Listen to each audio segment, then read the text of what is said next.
was good news for mortgage holders last week as interest rates fell to their lowest levels in almost a year. Hopefully, this is a sign of really good things to come. So, are you thinking about remortgaging? Should you? A lot of decisions to be made, Jose. Well, to help us make sense of it all, we're now joined by broker Sarah Tucker, who is also known as the Mortgage Mum. And we've had lots of calls for you this morning, Sarah. So I want to go straight to the phone line if I can.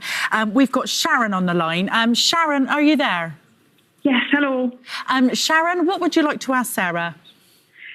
So I'm due for maternity leave at the end of May, and then shortly after that, my mortgage is due for renewal.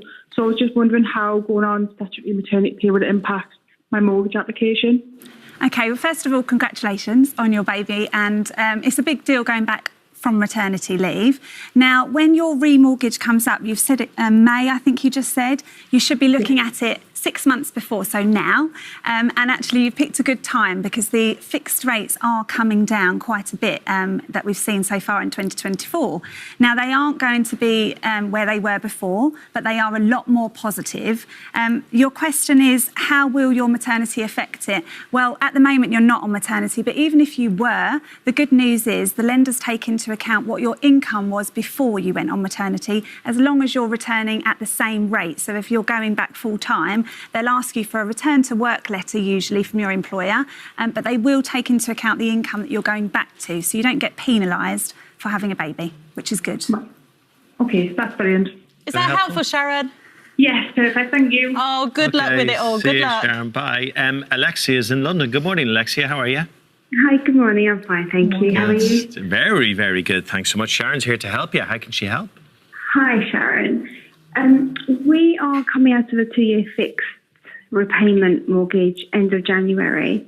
We were offered in November a new rate, new 2-year fixed, but it's going up from 1.56% to 6.04%. Oh, wow. I'm just wondering, if we were to move on to a variable instead of a fixed rate in January, is it an easy process to then move back to a fixed if there does suddenly become an increase again? So if you're going on to a different rate, there is options. Is there a reason why you don't want to go onto the other fixed rate? Have you had them looked at this year? Because obviously that is a lot higher, I can appreciate, but the rates have come down a bit. So my advice would be to get that repriced, definitely, because I'd like to see if that rate can come down a bit for you. Sorry, no, it did come down slightly to 5.56. Okay. Which is the new figure. Okay, so your question is, should you... Yeah, should we agree to a fixed year now, or should we do a variable and wait and see how things go? You are gambling the market. That's the only problem with waiting. I would say get yourself a fixed rate that you feel semi-comfortable with right now. You can change your mind if up until the point of the mortgage actually transferring. If the rates come down, your broker should be checking the market all the time. So if rates come down, your brokers, unfortunately for the broking market, need to actually recheck and reprice all of their deals that they've given out to give you the best advice and to give you the best possible rate. So that would be my advice to you, is the fixed is going to give you stability. It's going to allow you to budget for those monthly repayments. I know it's not great. I know it's a lot higher, but at least you know where you stand. Yeah, okay. All right. Thank you. Sarah, how far do you think they're going to drop? Because we get excited when we see them going down a bit. Yeah. I mean, I'd love to know, and if I did, I think I'd make a lot of money if I knew. The great news is they're dropping earlier than we thought they would. We thought they were going to drop a lot later than this in the year, but things are looking better. Inflation is lower, the market is stable, and we're looking for stability here. So how low are they going to drop? Who knows? How low can they go?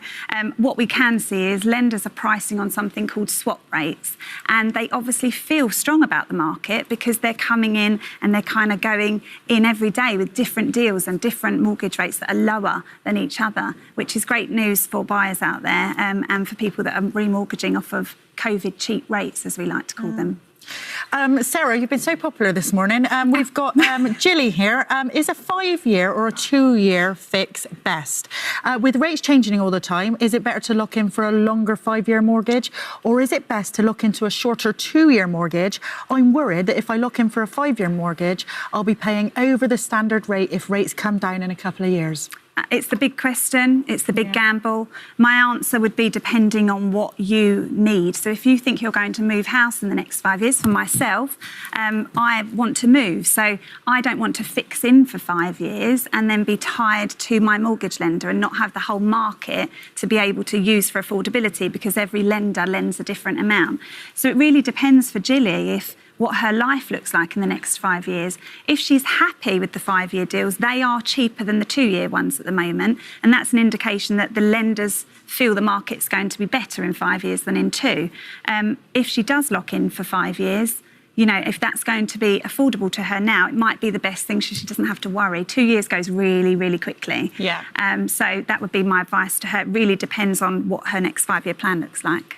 Sarah, I love this question from Kelly because what she's asking makes such sense, but I guess it doesn't work this way. She says she's moving house, but can I keep my current mortgage fixed? Can we just transfer a mortgage to a new property and keep the same fixed rate, or do we have to negotiate a new mortgage? Well, the good news is hopefully the answer is yes for most people. So you need to check your mortgage offer, and there'll be a section in there that tells you if it's portable. That's the word you're looking for, portable. That means you can take that with you, and then probably most people are looking to borrow a bit more on top.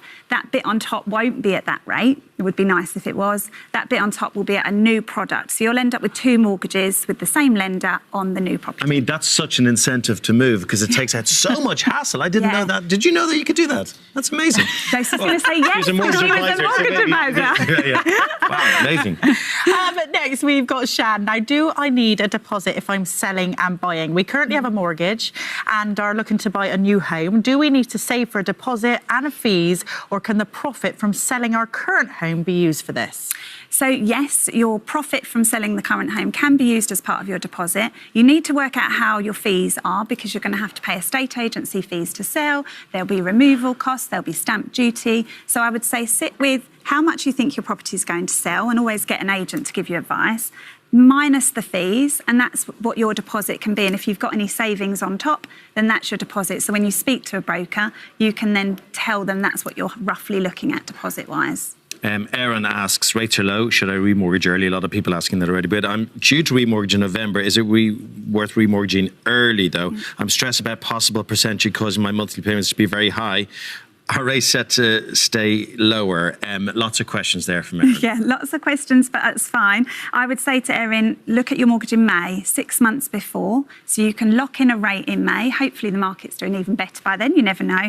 Definitely be organised, because if the rates come down between May and November, she can reprice that deal with most lenders. So it's worth being organised. Erin, the rates will be higher. So it's worth also looking at your monthly budgeting. And I'd tell everybody to do this into the new year. I know it doesn't sound fun, but it's best to get control of the situation. So write down what your outgoings are each month, what your income is, what you're left with. And if that mortgage does go up, you can see how that's actually going to affect you. But there's so many things we spend money on and actually don't realise that we need to reduce. We all do it. You know, we have all of the different subscriptions, but what can you cut back on now in preparation for May? And she's got 5 months to work on her money relationship before that happens. But be organised. Children, Sarah. Children, yes, I know I have to marry myself. And just quickly, Sarah, and we've got a message from Sharon here. What is a shared ownership mortgage? So a shared ownership mortgage is a potentially good option for those people who are struggling to afford a normal mortgage. It's a government-backed scheme, and they say it's part rent, part buy. So as it sounds, you buy a share of a property, and then a housing association or developer owns the other share, and you'll pay a mortgage on your share, and you'll need a lower deposit, because you'll only do a deposit on your share, and then you'll pay rent on the part that you don't own. And you can actually work towards staircasing and owning the whole amount, but it allows some people to get on the property ladder who wouldn't be able to normally. So it can be a really good option. Not for everybody, but for some people. Well, it's so hard to get on the property ladder, isn't it, sometimes, you know? I know, it is. But, you know, more and more people are keen to. A lot of people have waited all of last year because the rates were so high, and maybe have more savings now, and maybe can get on the property ladder this year. We're hoping. You're brilliant, Sarah. You're so clear, because it's such a minefield. I can't get my head around it, but when you speak about it, it's like, yeah, it makes sense. So thank you so much. Good stuff. So much. Thanks, Sarah. Thank you. Now, Josie.